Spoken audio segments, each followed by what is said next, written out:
Kraven's most dangerous game. The Sinister Six are all hunting Spider-Man and the Green Goblin for their ringleader Kingpin. And this time, Kraven has the upper hand in this love letter to Kraven's last hunt. Ultimate Spider-Man Volume 3, Issue 13. 20 years ago, the Maker prevented a radioactive spider from biting a young Peter Parker. He likewise prevented the creation of any other superheroes and formed a secret council to rule the world from the shadows. 12 months ago, Tony Stark sent Peter that same radioactive spider along with a Pico suit. Since then, Peter has used the incredible powers granted by the spider's bite to fight crime alongside Green Goblin, aka Harry Osborn, co-CEO of Oscorp. Now, Peter's wife, children, and uncle are all aware that he is the one and only Spider-Man, which made Christmas all the more harrowing when Harry's wife, Gwen Stacy, called Mary Jane Watson Parker in a panic about her missing husband and led MJ to discover that her own husband had been replaced by the highly advanced AI in his Pico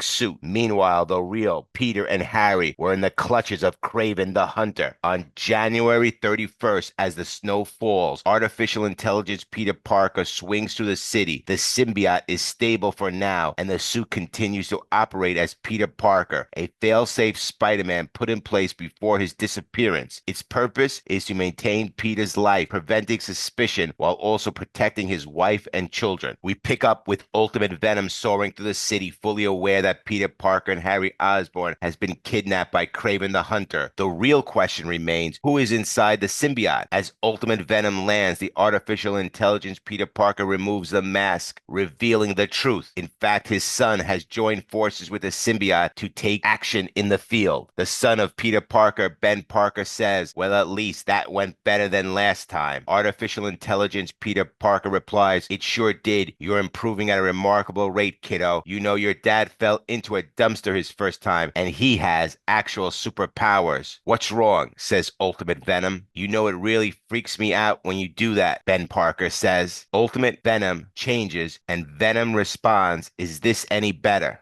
Worse somehow, Ben Parker says. Things can be deceiving as AI Peter Parker has a default stage in which he looks exactly like Peter Parker and exhibits human emotions and care. Supposedly, this symbiote was modeled after Peter Parker himself, using his brain patterns, making the Venom symbiote a walking, talking version of Peter. We do not always know what's going on inside the head of the symbiote. Also remember that Peter Parker did not want the symbiote suit and merely left it at the apartment for protection as a diversion in case he was taken. AI Peter Parker goes full into the spider suit to show Ben Parker comfort and not to freak him out. Ben Parker says, thanks, I understand why you do it, to pretend like things are normal, but that's been gone for almost 2 months, and it's a reminder. I'd rather you not pretend when it's just us. AI Peter Parker says, yeah, sure, of course, your mom said the same thing. Ben Parker responds, I'm sure she did. Hey, wait a minute, I just thought about it. And about mom, there's not anything funny going on, is there? Symbiote Spider-Man replies, whoa, your dad was very clear. He gave me 3 rules if something happened to him. Rule 1, no touching Mary Jane. Rule 2, protect the family no matter what. And Rule 3, no touching Mary Jane. Ben Parker says, okay, good to know. This is also weird. I'm just so worried about him. There is a relationship between AI Peter Parker and Ben Parker, but is more like that of a friend, an uncle, or even a coach to Ben Parker. Ben Parker asks, do you think he's okay? The symbiote replies, what I know is that your dad's a fighter. He'll get up from whatever's knocked him down. And if it was worse than that, if he's gone, I would know that too. Ben Parker says, how do you see him? Actually, I'm not sure. I just do, says AI Peter Parker. Ben Parker asks, so you can sense him? The symbiote responds, I don't understand it, but yes. Then Ben Parker asks, then why don't you use that to find him? The symbiote says, doesn't really work that way. I did tell him a few months ago that if he wanted, I could inject a trace amount of myself into his bloodstream, and that way I'd always be able to find him. I also told him I could do that same thing for all of you. He didn't care for the idea. Ben Parker says, I bet he changed his mind now. They seem to bond, and the symbiote continues. As soon as he gets back, we'll have to ask him. Ben Parker says, where are you, Dad? As he is combined with the symbiote suit. Peter Parker Parker did not want to merge with the suit. He did not want to inject anything of the symbiote into his bloodstream, and he definitely did not want to inject anything into his family's bloodstream. We go beneath Staten Island into the kingdom of the Mole Man. The Mole Man says, "How long have you had them?" I ask because no one likes to be surprised. Kraven, and he will like it less than anyone, meaning the Kingpin. Kraven responds, "I've had them long enough to break them down, drug them, beat them, learn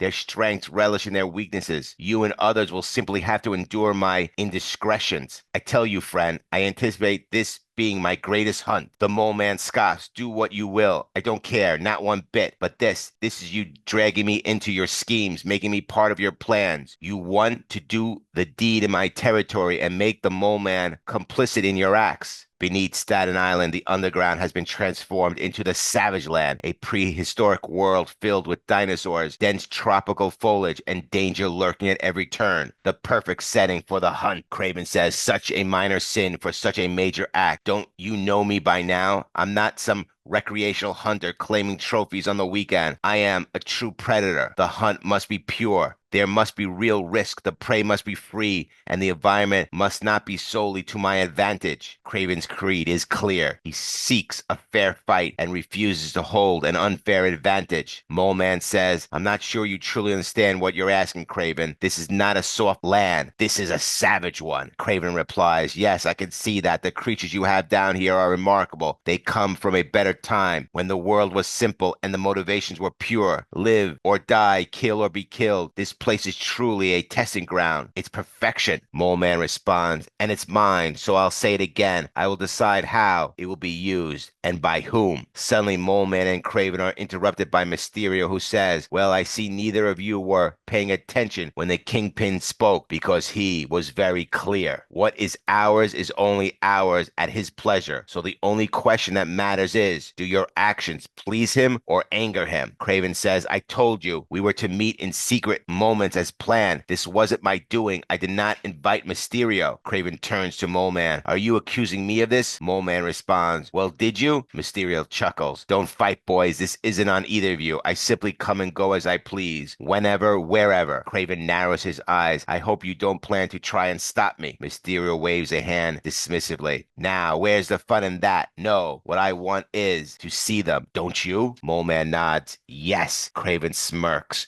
"Very well, comrades. Follow me." Back on the surface, Mysterio asks, "Can I assume that you kept them sedated?" Kraven replies, "I did at first, before I got to know them. Then there were other drugs, ones that reveal their hidden secrets and their greatest truths, and of course the occasional bout of physical domination necessary in these captor-captive situations. But now I've devised something more effective." Mysterio observes the devices attached to the prisoners, bomb collars with what looks like a proximity sensor. Kraven nods. "Yes, a different kind of cage for a different kind of animal." Mole Man scoffs. "And all this, what, a final meal before the hunt?" Kraven smirks. "Of course, there's always a way these things are done. After all, where is the sport in hunting a starving animal?" Mysterio asks, "How are you going to do it?" Kraven smirks. "I won't lie, my first instinct was to be a loyal soldier. I was going to make them fight each other to the death while we, the six of us, looked on." Harry Osborn glares. "We would never do that." Kraven chuckles. "Yes, I have to agree, especially once I learned that one of your is a physical dynamo while the other is just a weak man in a suit. It didn't lend itself to the kind of satisfaction I craved. So I dug a little deeper.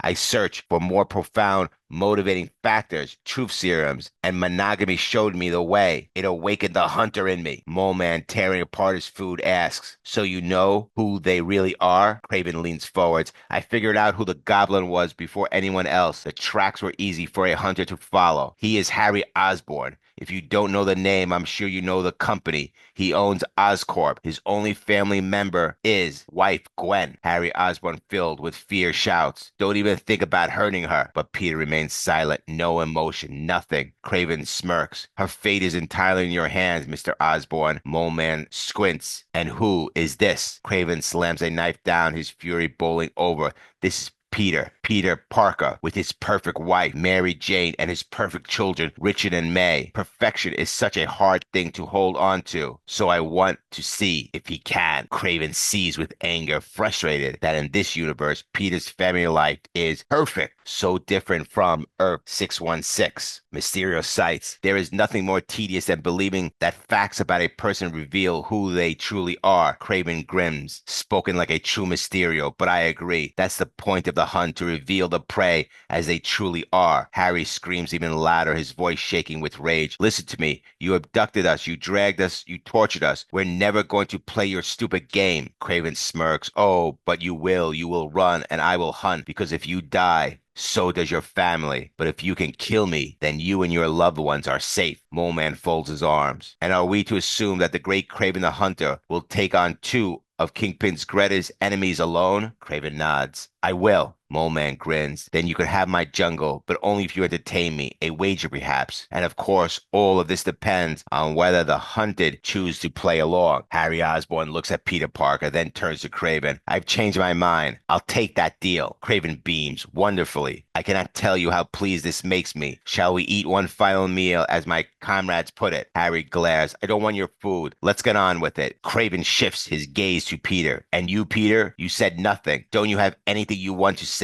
Peter Parker says nothing, blending from the face and lips tortured. And with MJ and their two kids threatened, he looks Kraven straight in the eyes, silent. Kraven smirks. Oh, I see you, hero. I see what you are. So why wait? With a click of the button, the floor beneath them gives way, and both Peter and Harry plummet into the savage land. Parachutes break their fall as they crash into the trees. Harry Osborn gets stuck and says, great, now I've got to find a way to get out. As the parachute continues to propel them downward, Harry falls from the tree, but Peter catches him. Harry Osborn says, oh man, where are we? Peter finally speaks and says, well, as you notice, we fell down. So subterranean, I think. The collars start beeping and Peter says, our collars. Harry exclaims, oh God, I can't get it off. The collars release themselves from around their necks. Kraven laughs, ha ha ha. It's a good joke, no? That sinking feeling in the pit of your stomach, get used to it. But do not worry about bombs. I would never rob myself of the pleasure of looking you in the eyes and deep into your soul before I claim my prize. Personally, and close enough to smell your blood. But that fear of yours looming just around the corner, that is real. You have 3 hours. Prepare yourself. And then I'm coming for you. Oh, and one last thing. You are in the savage land. And here, it will not just be me who is hunting you. So please, comrades, do try to stay alive. Peter says, let's go. As both Peter Parker and Harry Osborn start running. No longer is Harry giving commands, especially without his suit. He asks Peter, so what's the plan, as Peter leads the way running? Peter Parker says, when we were falling, I could see that we were pretty much going to land dead center of the jungle. I think our best plan is to head in a straight line, find the edge, and then figure out some way to get out to the surface. Harry Osborn is shocked. Wait, what about Kraven? How are you going to deal with him? Peter Parker replies, hopefully we can evade him and get out of here without him noticing. Harry, we have to get home. I can't worry about anything but that right now. He knows our families. Peter Parker replies, hopefully we can evade him and get out of here without him noticing. Harry, we have to get home. I don't care. I can't worry about anything but that right now. He knows our families, Harry Osborn says, which is why we need to try to end this here. I don't have my suit, so I'm the most vulnerable here. But suddenly Peter Parker, spider senses are tingling. Harry, wait, something's out there. Look out. They see a velociraptor coming their way. Peter Parker has a different theory on how to handle the situation. He wants to try to evade Kraven and get back to the surface to protect his family, while Harry wants to kill Kraven and knows that without his suit, he's just a normal human with no chance. But Peter has a chance, a very big chance, to kill Kraven. Peter Parker grabs the velociraptor by the mouth to prevent it from biting anyone, but the claws scrape across Peter. He then punches the velociraptor repeatedly, finally killing it with his bare hands. Harry says, well, I suddenly feel better about us making out of the jungle. Are you okay? Peter Parker replies, I'm fine. But Harry, now we don't have one velociraptor, but a group. Harry Osborn says, oh God. Peter Parker says, do not move. We have Harry Osborn and Peter Parker in the Savage Land. Within 3 hours, we will also have Kraven hunting them. If they lose, and Kraven or the dinosaurs kill them, their families die. It is 11:58 p.m. back in the city, 2 minutes to the new month. We had the symbiote Venom on Ben Parker. Artificial Peter Parker says, "Gotta say, kiddo, that was pretty impressive back there." Ben Parker says, now that's it's over, I'm kind of shaking. AI Peter Parker says that's a completely natural reaction to the adrenaline your body was producing. Richard takes a deep breath. Ben Parker says Mom and Dad would be so furious if they found out I got hurt. The symbiote says it was petty criminal activity, Richard. You were never in any real danger. If you had frozen up or stumbled, I would have stepped in. Ben Parker says, okay, but Mom and Dad would still be mad. Venom says, probably, but we'll deal with that if it becomes a problem. Ben says, it was pretty cool. I was pretty cool. As they're swinging through, suddenly Black Cat throws a razor blade, cutting the webbing of the symbiote. Ben Parker hits the top of the roof hard. The Black Cat says, I have some bad news for you, Spider-Man. Ben Parker says, supervillain? Venom says, appears so. Ben Parker then says, oh man, not good. Black Cat says, I believe you knew my father. The Black Cat adds, well, I'm the new one. Felicia Hardy is the daughter of Walter Hardy, secretly known as the Black Cat, the greatest top floor thief in the world, and Lydia Hardy. Her mother tragically passed away, leaving Felicia and her father behind. In November 2024, 1 month after Felicia's father was defeated in his fight with Spider-Man and the Green Goblin, who threw him off a roof, nearly killing him and leaving him quadriplegic, the Sinister Six gathered to discuss the recent encounter of Mr. Negative with Spider-Man. Walter took the opportunity to reassert control over his territory to his peers, introducing Felicia as his replacement in the Six. Next, Ultimate Spider-Man, Volume 3, Issue 14.